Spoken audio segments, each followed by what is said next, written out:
नमस्कार, स्वागत है आप सभी का हमारे YouTube चैनल उपाय का खजाना में।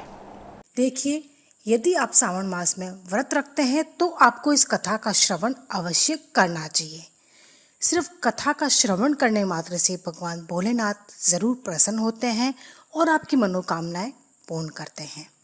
तो आइए अब हम सुनते हैं सावन मास की व्रत कथा। प्राचीन समय में एक बहुत ही धनी व्यक्ति था जिसके पास सभी प्रकार की धन दौलत शोहरत ऐश्वर्य सब कुछ था। किसी चीज़ की कोई उसके पास कमी नहीं थी, लेकिन उसका मात्र और मात्र एक दुर्भाग्य यह था कि उस व्यक्ति की कोई भी संतान नहीं थी। सबसे बड़ा दुख उसे इसी बात का हमेशा सताता रहता था। वह व्यक्ति और उसकी पत्नी दोनों बहुत ही बड़े शिव भक्त थे और भगवान भोले में उनकी बहुत ही आस्था थी, लेकिन बस उन्हें सिर्फ यह एक ही दुख सताता था कि हमारे कोई भी संतान नहीं है। दोनों हमेशा भगवान शिव की आराधना करते और सोमवार का व्रत रखते। उनकी सच्ची भक्ति को देखकर माँ पार्वती बहुत ही खुश हुई और उन्होंने भगवान भोलेनाथ से उनकी सूनी गोद को भरने का आग्रह किया। माँ पार्वती के आग्रह करने पर शिव के आशीर्वाद से उनके घर में पुत्र ने जन्म लिया। लेकिन बालक के जन्म के साथ ही एक आकाशवाणी हुई कि यह बालक अल्पायु का होगा। 12 साल की उम्र में इस बालक की मृत्यु हो जाएगी। इस आकाशवाणी को सुनकर वह दंपति बहुत अधिक चिंतित हो गए। अब उसको पुत्र प्राप्ति की खुशी तो थी उस व्यक्ति को, लेकिन उसे सबसे बड़ा दुख इस बात का था कि मेरे बालक की आयु मात्र 12 साल की है। उसने अपने बालक का नाम अमर रखा।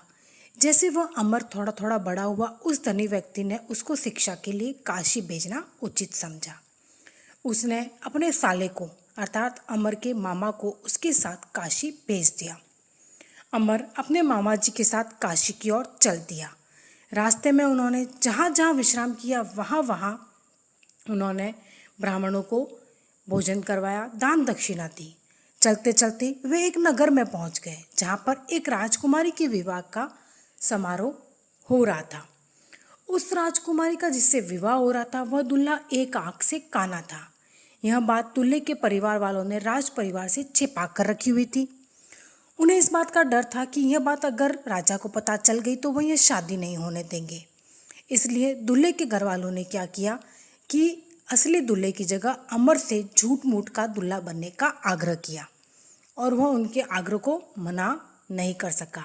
इस प्रकार उस राजकुमारी के साथ अमर की शादी हो गई, लेकिन वह उस राजकुमारी को धोखे में नहीं रखना चाहता था। इसलिए उसने राजकुमारी की ओढ़नी में इस पूरे घटनाक्रम की सच्चाई लिख दी।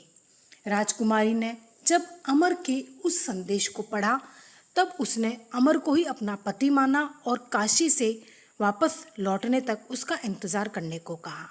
उसने अपने पिता से अर्थात राजा से कह दिया कि अमर ही मेरा असली पति है और मैं उसी के साथ जाऊंगी।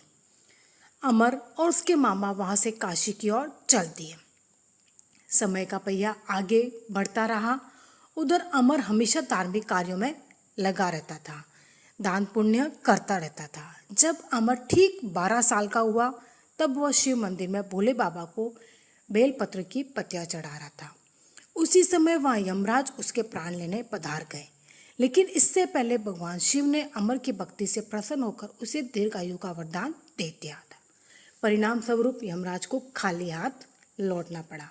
बाद में अमर काशी से शिक्षा प्राप्त करके अपनी पत्नी राजकुमारी के साथ घर लौटा और वह दंपति बहुत ही खुश हुआ कि भगवान भोले की कृपा से और मेरे बेटे की भक्ति से भगवान भोले ने प्रसन्न होकर उन्हें दीर्घायु का आशीर्वाद दिया।